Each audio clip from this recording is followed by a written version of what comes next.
Steph, I think with about 4 minutes left in the second quarter, you kind of split Jokic and Monty, hit a layup, and you were running back and you were yelling, "I'm back." What in that moment made you kind of feel that was the moment to proclaim you were back, and just what were you feeling in that moment?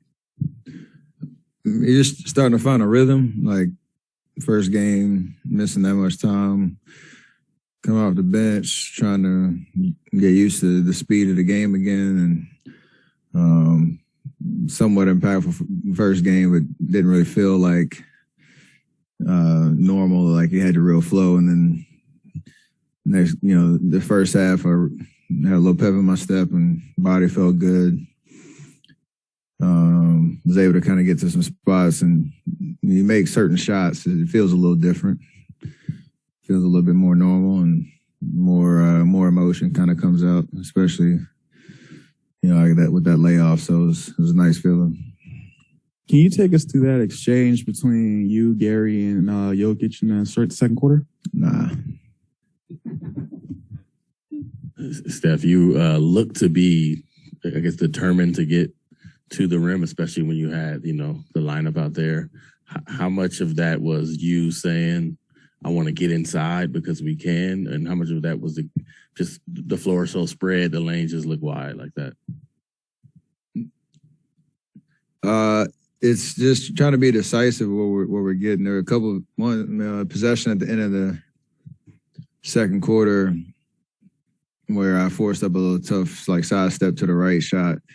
And I was thinking about that for a long time just because, like you said, the floor was it was spaced. There are a lot of driving angles. Even if you're not the one going to be finishing, that's when the reactions from the defense starts. And, we have so many shooters and playmakers out there. You kind of have to make them pay. And that's where all the flow starts to happen. That's where all the good, open shots. And we love to play that way, and it's demoralizing for a defense. So just trying to be very decisive on, don't force anything, because if you get,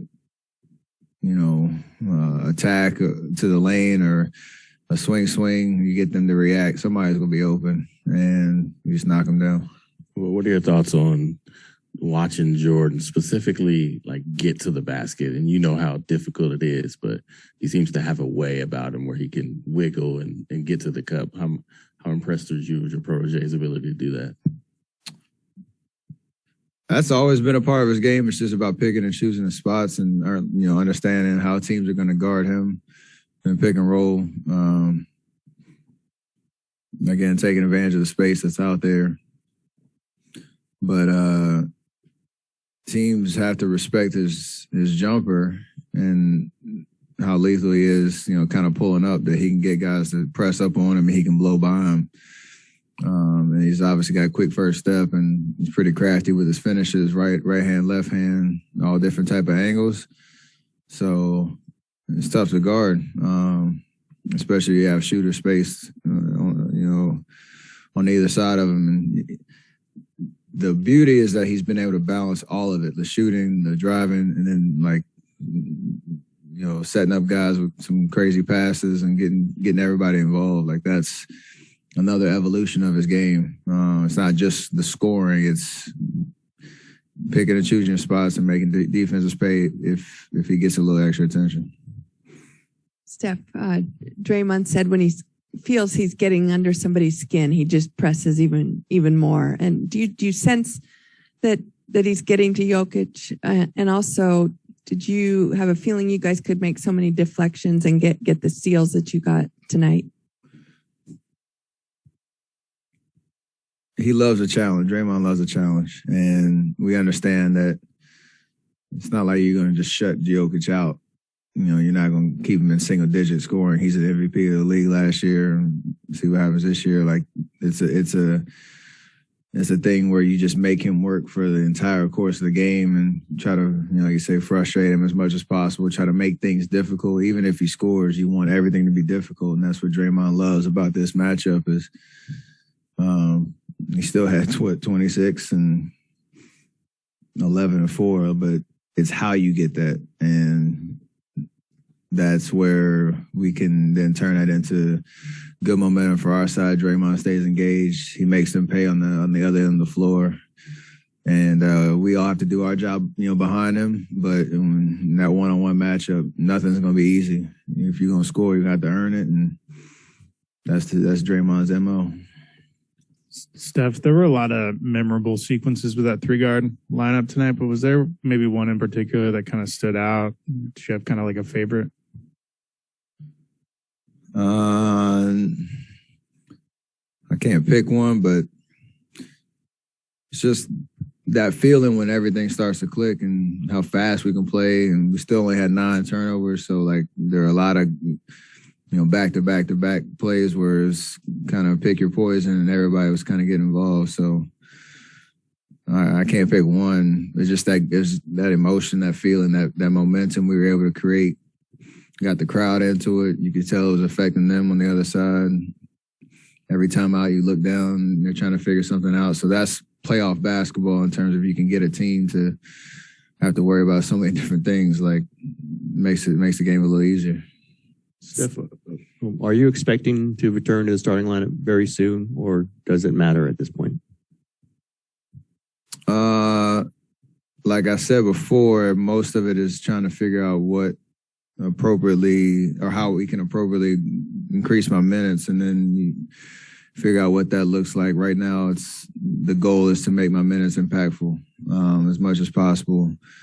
So we will see.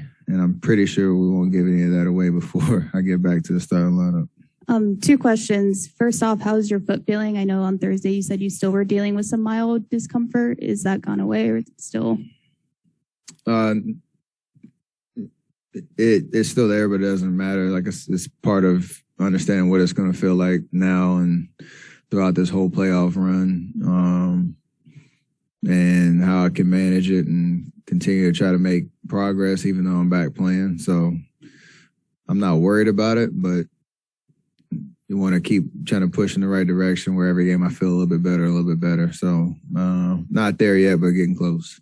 And then Steve Kerr and Draymond both made comparisons saying that Jordan Poole looks, kind of like you. They see some resemblance in your guys' games. And obviously there's only going to be one Steph Curry, but just what have you thought about? What do you think of those comparisons with Poole?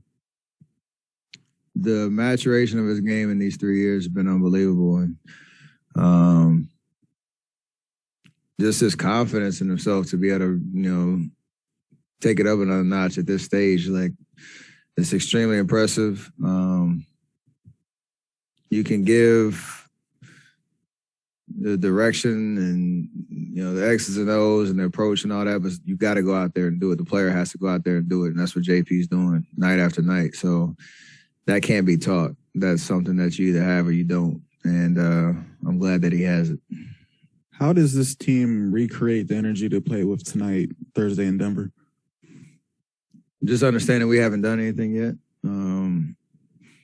It's the old cliche saying, series doesn't start until somebody loses at home. But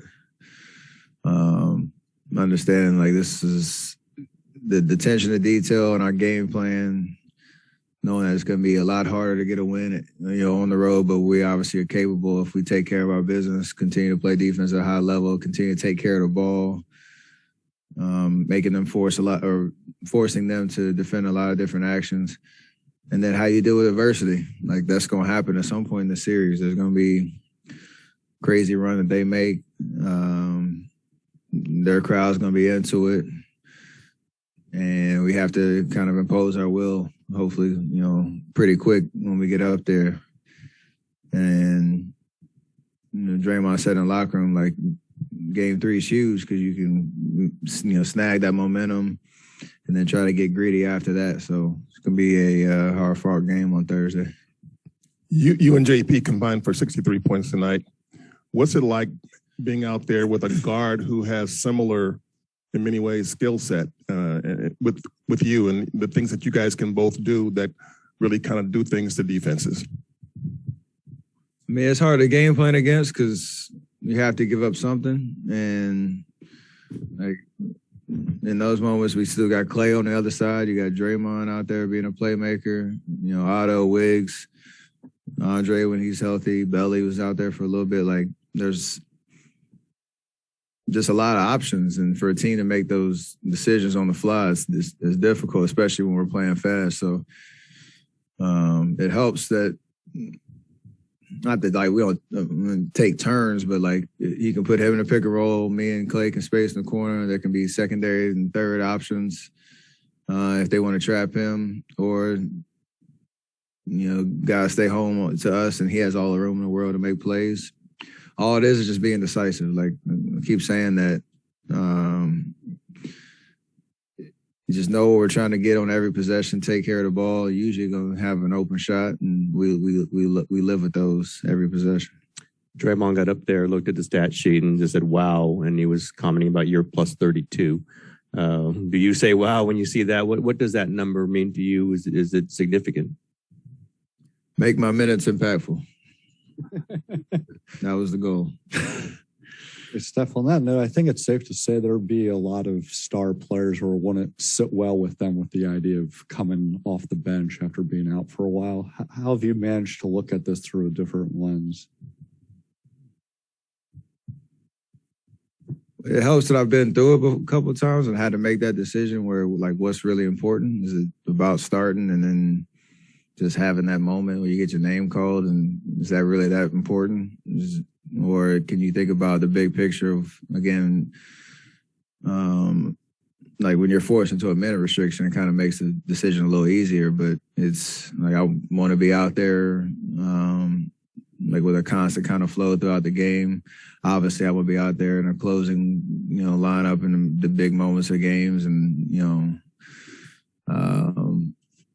maybe change that narrative a little bit in terms of cards you're dealt with an injury and missing that much time and coming right back. Like it's about just winning the basketball game, and obviously the versatility to be able to try to do a lot of different ways. So I'm proud of the way that we've all handled that situation, and we'll continue to make hopefully the right decisions as we keep going.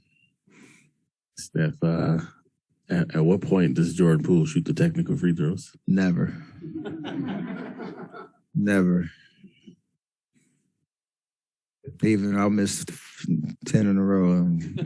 You see me right there. Stepped up to the line that first time. I said I like that healthy competition because obviously I know he edged me out in the season-long race, and we set high standards for shooting free throws. So, it's going to take a lot more than one free throw champ to get me off that line for the Tex.